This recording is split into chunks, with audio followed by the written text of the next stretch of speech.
Halo semuanya, perkenalkan aku Ananda, aku dari Akuntansi Universitas Udayana angkatan 2018. Pada kesempatan kali ini aku mau share sedikit tentang mata kuliah Akuntansi Keuangan 2, yaitu adalah investasi utang dan juga investasi ekuitas.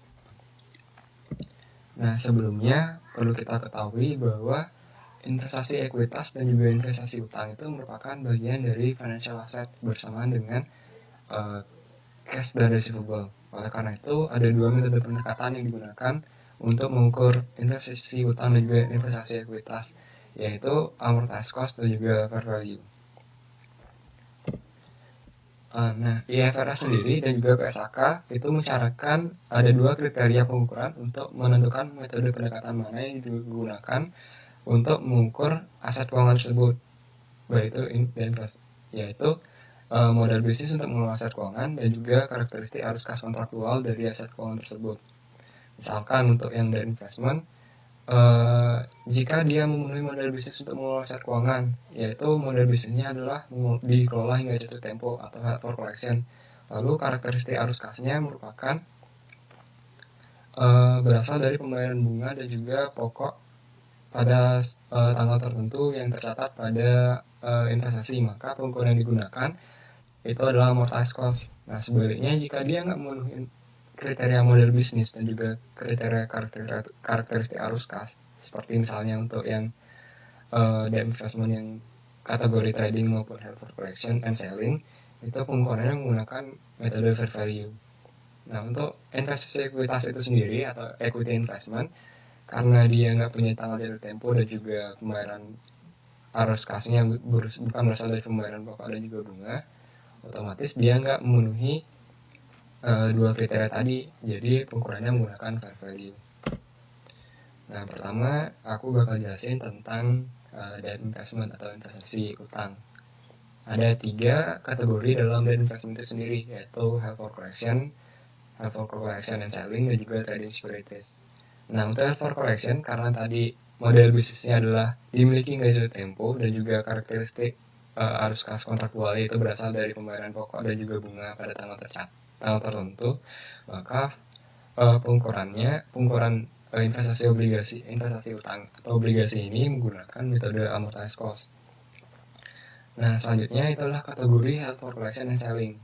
Nah, biasanya perusahaan itu bisa juga dia nggak cuman bertujuan memiliki investasi dalam bentuk obligasi ini hingga jatuh tempo, tapi juga bisa memiliki intensi untuk menjualnya di kemudian hari, misalkan untuk berspekulasi terhadap suku bunga ataupun menjaga manage likuiditas perusahaan. Nah, ketika obligasi ini dapat dikategorikan sebagai held for collection and selling, di mana metode pengukurannya itu menggunakan fair value. Nah, ketika dia menggunakan metode fair value, otomatis pada tanggal pelaporan akan disesuaikan kembali nilai dari obligasi dengan nilai fair value-nya. Nah, ketika terjadi perbedaan itu akan diakui sebagai gain atau loss, di mana gain atau loss untuk held for collection and selling akan diakui sebagai other comprehensive income atau penghasilan komprehensif lain. Nah, untuk yang trading securities itu karena dia bertujuan untuk memiliki dalam jangka waktu pendek untuk dijual kembali dalam jangka waktu pendek untuk mendapatkan income, maka metode pengukurannya itu menggunakan fair value. Lalu keuntungan ataupun kerugian yang diperoleh atas penyesuaian fair value-nya itu akan diakui sebagai bagian dari net income. Nah, pertama ada soal kayak gini nih. Nah, ini ada contoh soal perusahaan Robinson membeli 100.008% obligasi dari perusahaan Evermaster pada tanggal 1 Januari 2015. Obligasi jatuh tempo 1 Januari 2020 dan market rate-nya 10%. Bunga dibayarkan setiap 1 Juli dan 1 Januari. Perusahaan Robinson menjual investasinya pada 1 November 2017 pada 99.34 plus bunga keluar. Jadi pertama, untuk menjurnal kita ataupun mencatat schedule-nya, kita perlu cari dulu berapa selling price dari obligasinya atau harga beli dari obligasinya. Nah, cara nyarinya itu adalah kita cari dari present value dari principal dan juga interest-nya.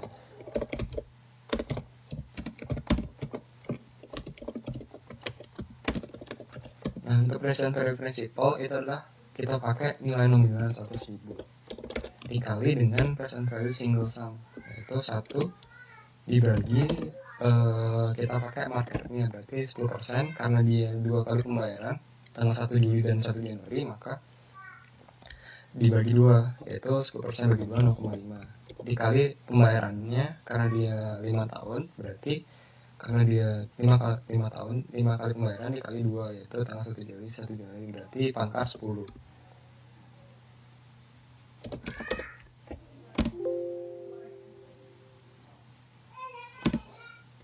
Kayak gitu. Jadi present value principalnya itu adalah sebesar segitu, 1391,33.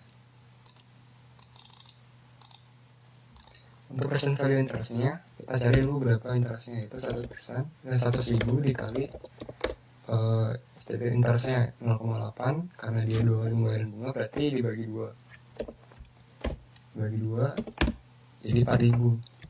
Lalu kita kalian sama present value ordinary annuity-nya, rumusnya itu adalah 1 min 1 per 1, market rate-nya dibagi 2 10%, jadi 0,5 angkat 5 tahun kali 2 10 dibagi dengan interestnya 0,05. Nah, jadi present value interestnya itu sebesar 38,8694. Jadi price of bond-nya adalah sebesar 92278,27. Nah, baru ntar kita masukin ke schedule-nya. Jadi schedule yang kita buat tuh kayak gini, ada tanggal, ini setiap tahun pembayaran bunga, lalu di sampingnya ada cash paid-nya, pembayaran kasnya, lalu ada pendapatan bunga, lalu amortisasi diskon, dan juga nilai tercatat atau carrying value. Nah, pada tanggal 1 Januari 2015 itu nilai tercatatnya sebesar nilai dari obligasi yang kita pakai di sini adalah 92278,27. Nah, ketika tanggal pembayaran bunga, yaitu pada tanggal 1 Juli 2015, maka pembayaran kasnya itu adalah sebesar bunganya tadi, yaitu 100.000 dikali 0,08 dibagi 2, jadi 4.000. Untuk pendapatan bunganya sendiri, karena ini kita pakai metode bunga efektif, berarti dikali market rate, jadi nilai tercatat dikali 0,1 dibagi 2, 1,3,1. Nah, amortisasi diskonnya adalah perbedaan antara pendapatan bunga dikurang sama pembayaran kas, jadi 613,91. Jadi nilai tercatat yang baru pada tanggal 1 Juli 2015 itu adalah nilai tercatat awal tambah amortisasi diskon, jadi 92892,18. Nah, kayak gitu. Nah, untuk tanggal 1 Januari 2016 itu sama juga, bayaran kasnya adalah 100.000 dikali 0,08 bagi 2, lalu pendapatan bunganya adalah nilai tercatat 1 Juli dikali dengan market rate dibagi 2. Untuk amortisasinya adalah pendapatan bunga kurang pembayaran kas. Nah, jadi dapat nilai tercatat adalah sebesar 93.536,79. Nah, karena ini aku pakai Excel, jadi kita bisa drag aja ke bawah. Lalu yang ini juga bisa langsung di drag aja ke bawah. Oke, jadi pas ya pada tanggal nilai tercatat akhir ketika dari tempo yaitu 1 Juli 2020, nilai tercatatnya pas 100.000. Nah, ada kalanya ketika kita melakukan penjumlahan atau perkalian persen value itu secara manual, bisa jadi nggak pas 100.000. Nah, oleh karena itu biasanya yang kita perlu lakukan itu adalah mengubah amortisasi diskonnya agar dia pas nih 100.000 gitu. Jadi amortisasinya kita tambahin atau ubah. Nah, ini akan nantinya pembayaran kas tambah amortisasi diskon kita dapat pendapatan bunganya kayak gitu. Nah, ini karena aku pakai Excel, pakai komputer, jadi mungkin dia udah angkanya pas 100.000.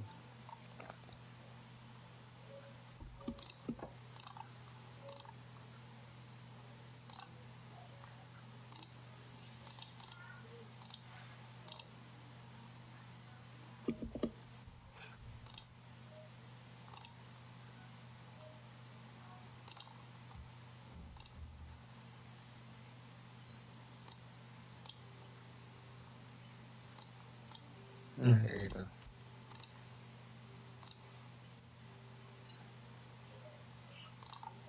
Ini pakai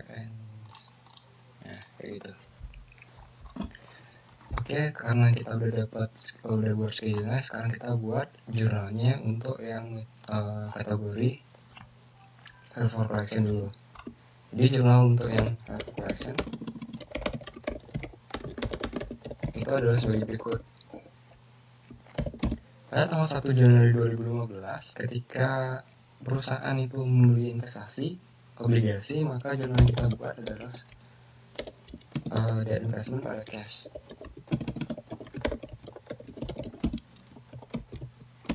Sebesar nilai dari obligasinya. Harga dari obligasinya adalah sebesar sekian, 9278,27. Nah, lalu tanggal pembayaran bunganya kan 1 Juli 2015. Jadi jurnal yang kita buat itu adalah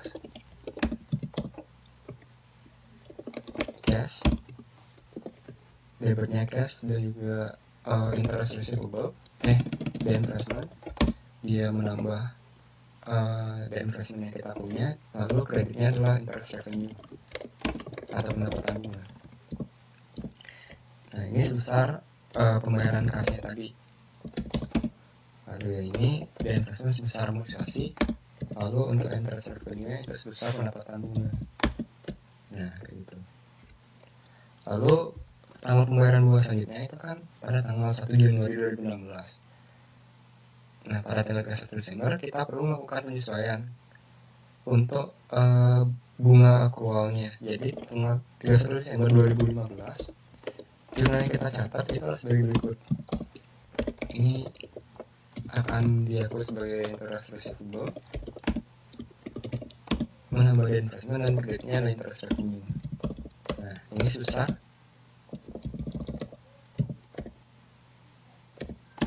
4.000 pembayaran bunganya, ini sebesar 64,61, dan interest revenue adalah besar totalnya pendapatan bunganya 644,61.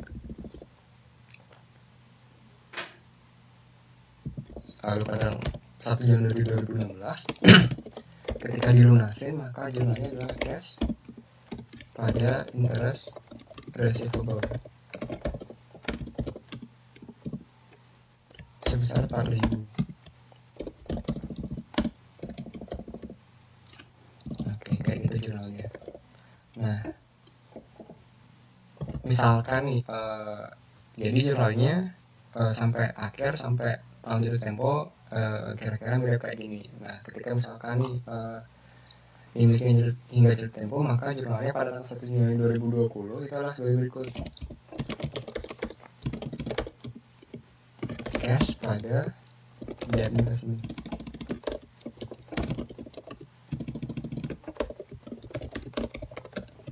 sebesar nilai jatuh temponya 100.000. Nah, kayak gitu. Nah, ini asumsi aja kita memiliki nilai jatuh tempo. Jadi pada saat jatuh tempo jurnalnya adalah cash pada debt investment. Lalu ini dikatakan dia dijual investasinya pada 1 November 2017. Jadi di sini kita cari dulu berapa carrying value investasi pada 1 November 2017. Caranya adalah carrying value sampai 1 Juli itu adalah sebesar 2017, maka 95670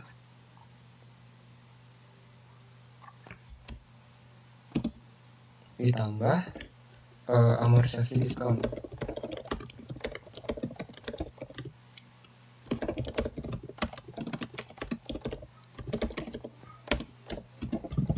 sampai 1 November 2017. Itu caranya lah amortisasi diskon 1 Januari 2018 dibagi, karena ini jaraknya 6 bulan. Lalu dari Juli ke November itu adalah Juli, Agustus, September, Oktober dikali 4, 522,35.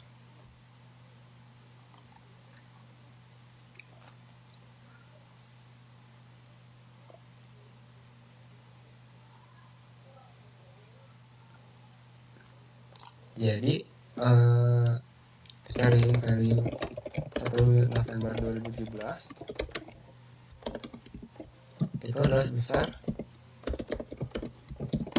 96.192,87. Nah, ini dijual seharga 99,34 ditambah plus bunga accrual. Jadi nilai jual obligasi itu adalah sebesar 100.000 dikali dengan persentase persentase pada saat dijual itu 99,34 berarti 75. 99,350 dikurangi sama carrying value 1 November 2017.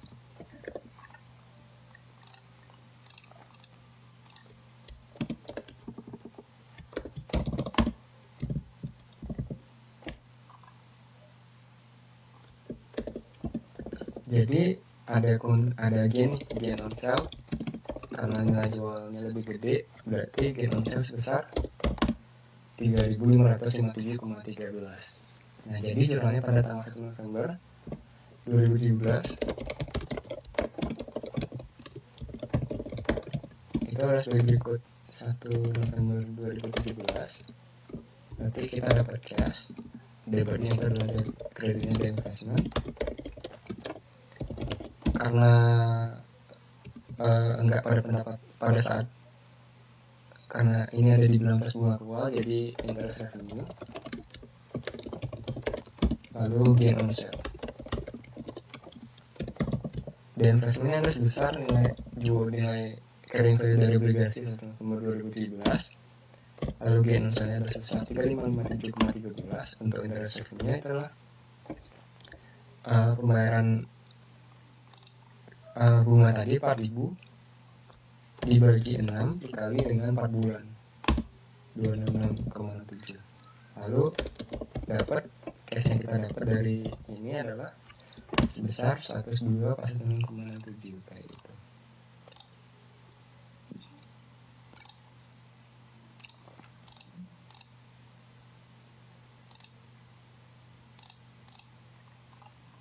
Nah, ini jurnal penjualan obligasi pada 1 November 2017.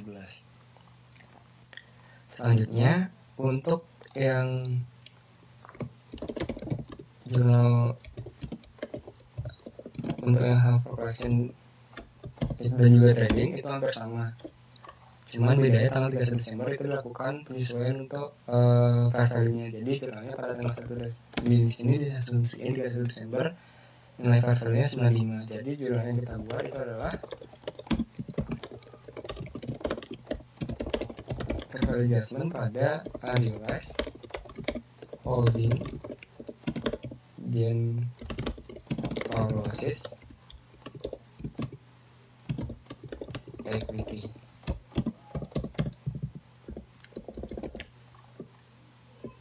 Ini sebesar 95 dikurang dengan nilai tercatat 31 Desember 2015 yaitu sebesar ini 93.536,79.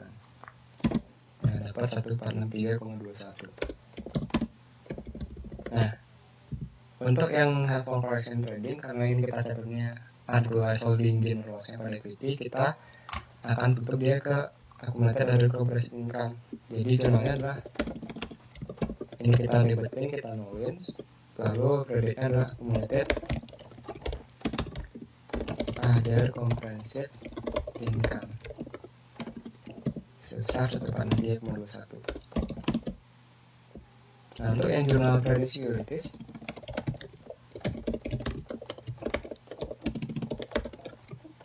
itu hampir sama kayak yang half collection selling. Jurnalnya itulah fair value adjustment pada unrealized holding, karena untuk yang trading itu diakui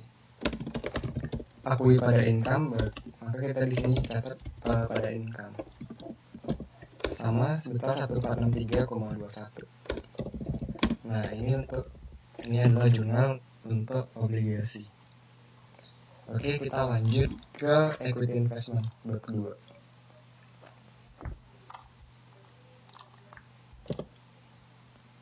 Nah, untuk equity investment itu sendiri, cara pengukuran investasi yang kita punya itu tergantung dari persentase kepemilikan investor itu di perusahaan investasi. Jadi misalkan persentase kepemilikannya itu kurang dari 20%, itu dianggap pengaruhnya itu kecil atau tidak signifikan. Maka metode evaluasinya menggunakan fair value method atau cost method. Lalu ketika persentase kepemilikannya di perusahaan investasi itu 20% sampai 50%, itu dianggap pengaruhnya itu signifikan. Jadi metode yang digunakan itulah equity method. Untuk yang lebih dari 50% itu udah bisa dibilang dia punya kendali atas perusahaan investasi. Jadi nanti itu menggunakan metode laporan konsolidasi. Nah, tapi persentase ini kadang juga di metode pengukuran itu ditentukan juga sama pengaruh investor di perusahaan investasi, nggak cuma persentase kepemilikannya aja. Misalkan nih kita punya persentase kita punya kepemilikan 15%. Jadi secara teori itu kan di bawah kurang dari 20% atau harusnya menggunakan fair value, tapi ketika dia punya pengaruh yang signifikan terhadap perusahaan investasi, misalkan yang lain nih rata-rata sahamnya itu kecil-kecil 1%, 2%, jadi 15% itu udah banyak banget gitu. Jadi itu menggunakan equity method. Jadi dilihat juga dari pengaruh investor di perusahaan investasi. Nah, untuk yang holding less than 20% atau yang kepemilikan kurang dari 20% itu juga dibagi jadi dua nantinya. Itu yang kategorinya trading securities dan juga non trading securities. Untuk yang trading securities, ketika dilakukan penyesuaian fair value pada saat tanggal pelaporan, keuntungan yang ataupun kerugian atau gain losses yang timbul akan diakui sebagai bagian dari net income. Sedangkan untuk yang non trading securities, keuntungan kerugiannya pada saat penyesuaian fair value itu akan diakui sebagai bagian dari other comprehensive income atau penghasilan kompresif lain. Nah, kita lanjut ke contoh soal. Nah, di sini pada tanggal 10 Desember 2015, Republic Corporation itu membeli 1000 saham biasa dari Houghton Company untuk dengan harga 20,75 per saham, totalnya 27,50. Investasi ini mengakui kurang dari 20%. Houghton melaporkan net income sebesar 2015 tahun 2015. Pada tanggal 31 Desember, saham dari Houghton nilai wajarnya 22 per saham atau 22.000. Pada tanggal 8 Januari, Houghton mengumumkan dan membayar dividen sebesar 1.000. Nah, jadi jurnal yang kita buat itu adalah sebagai berikut. Nah, kita anggap ini trading securities yang pertama. Jurnal trading securities.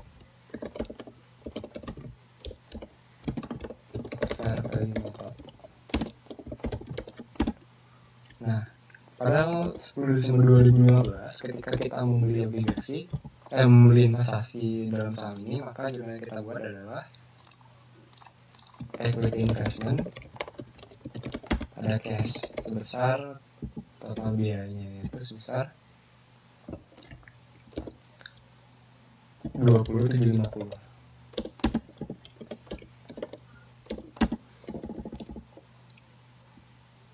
Lalu pada tanggal 31 Desember dilaporkan bahwa nilai wajar per sahamnya itu sebesar 22 atau 22.000. Nah, untuk yang trading securities maka akan dilakukan penyesuaian fair value. Jadi pada tanggal 31 Desember 2016 dilakukan jurnal ini dicatat adalah fair value adjustment pada unrealized holding gain or losses. Karena dia bagian dari net income maka dicatat pada net income. Pada income sebesar 22.000 dikurangi dengan 20.50. Nah, jadi jurnalnya nilainya penyesuaiannya sebesar 1.250. Nah, untuk yang fair value method, ketika perusahaan itu melaporkan income, itu tidak akan berpengaruh terhadap pencatatan dari investasi kalau dari fair value method. Tapi kalau di equity method, nantinya itu akan menambah equity investment kita. Nanti kita lihat dulu gimana. Nah, pertama kita fair value method dulu. Pada tanggal 28 Januari, ketika dibayarkan dividen, maka jurnalnya adalah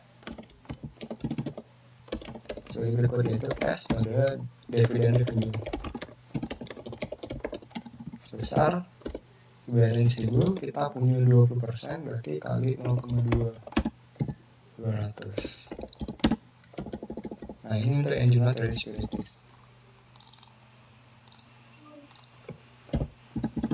Untuk yang non trading securities itu hampir sama, cuman bedanya jumlah pada saat penyusuan fair value-nya aja. Jadi pada tanggal 31 Desember 2015 itu jumlahnya adalah fair value adjustment pada unrealized holding gain or loss karena bagian dari OCI, maka dicatat pada equity besar sama juga 1250. Lalu nanti akan ditutup ke akun accumulated other comprehensive income. Nah, jadi jumlahnya kayak gini.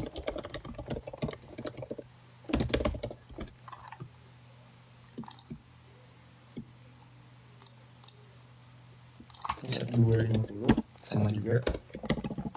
Nah, kayak gitu.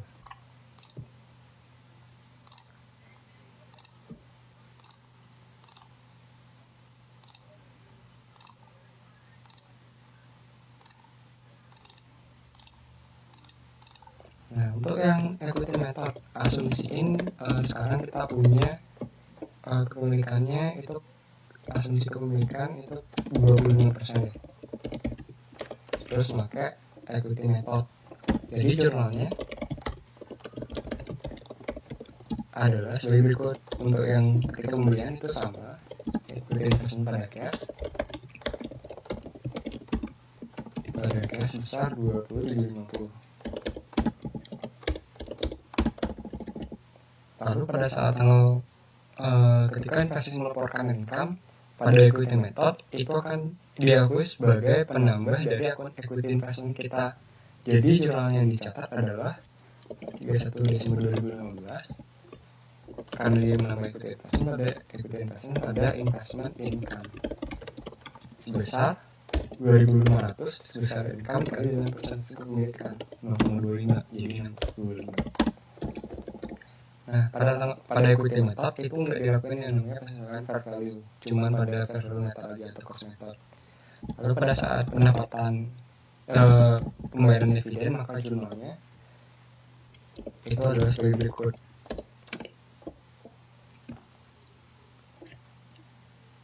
Pada equity method itu akan mengurangi equity investment yang kita punya. Tadi kan kalau fair value itu dianggap sebagai dividen revenue. Lalu kalau equity method itu akan mengurangi equity investment. Jadi jurnalnya lah cash pada equity investment sebesar 1000 dikali dengan 0,25, 250. Nah, itu. Jadi ini jurnalnya untuk yang equity investment. Oke, mungkin sekian yang dapat aku sampaikan. Kurang lebihnya aku mohon maaf dan see you next time.